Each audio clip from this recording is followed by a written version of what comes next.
সাপ্তাহিক বাজার করে লইছে পরে কইছে নগর দেখাই ইন্দা দেখুন কি সুন্দর কালার লসলসা বাইগুন লইছে। এই বাইগুনটি ভর্তা খাইলেও ভাল লাগবো, বড়া খাইলেও ভাল লাগবো। ইন্দা চাইনিজ শাক আনছে, মটর, রাজামুচ, জল বই আনছে আচার বানাইবার লাগিয়া। ইন্দা পানসুবারি আন্না হেরা দেয় কইতাছে রানবার বইলে পানসুবারি খাইয়া হেডে রানবা তাইলে বালা দেখুন যাব। আসসালামু আলাইকুম কলিজার ভাই বোনেরা, আশা করি সবাই ভালাই আছেন। নগর দোয়া আমিও ভালা। দুদিন ধরে তাকিয়া তৈপুরের বিরাট জ্বর, এটার লাগে ভিডিও দেই না তো আল্লাহর রহমতে তাকিয়া তৈপুরের জ্বরও আরাম হয়েছে। কই যে আমার কলিজার ভাই বোনের এত ভিডিও বানায় রে বিনোদন দে, তো আজকে ভিডিও বানায় লয়ে বললাম বিনোদন দিবার লাগিয়া। তো আজকে শহরের চুলাটা লেপে আইরা বসছি রান্না বাড়া করবার লাগিয়া।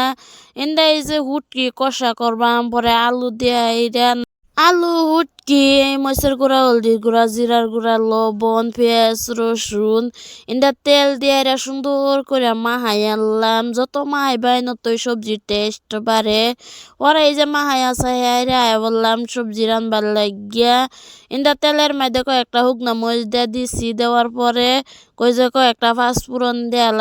ইন্দা শুকনা মরিচ লাল লাল করে ভাজা হয়ে গেছে, পরে পাঁচফোড়ন দিলাম, দিয়ে সুন্দর করে লাড়া চাড়া দিলাম, দিয়ে কই যে পেঁয়াজ রসুন যে সেচা তৈছি এটাও দেয়ালাই, দিয়ে এই যে সুন্দর করে লাল লাল করে ভাজলাম।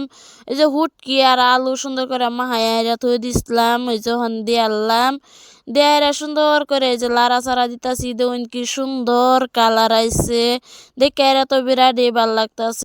লারা সারাটা ঘুরে দেম কষানি হওয়ার লাগিয়া। তো ইন্দা ঢাকনাটাও খুললা দেখলাম কষানি হয়ে গেছে।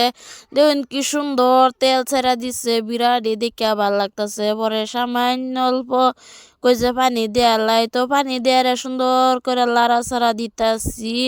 আইনারা এই পদ্ধতিতে রান্না দেখবেন হুটকি সবজি বিরাট স্বাদ হইব। তো ইন্দা আমি ঢাকনাটা খুললা দেখি আমার সবজি হয়ে গেছে, হুটকির কষা হয়ে গেছে। পরে কই যে নামায় হেলাই, তো ইন্দা নামায় হেরা লইয়া বললাম দেখুন কি সুন্দর দেখুন যাইতাছে, একেবারে পারফেক্ট হয়েছে সবজি। সবাই ভালো থাকবেন, সুস্থ থাকবেন, আল্লাহ হাফেজ।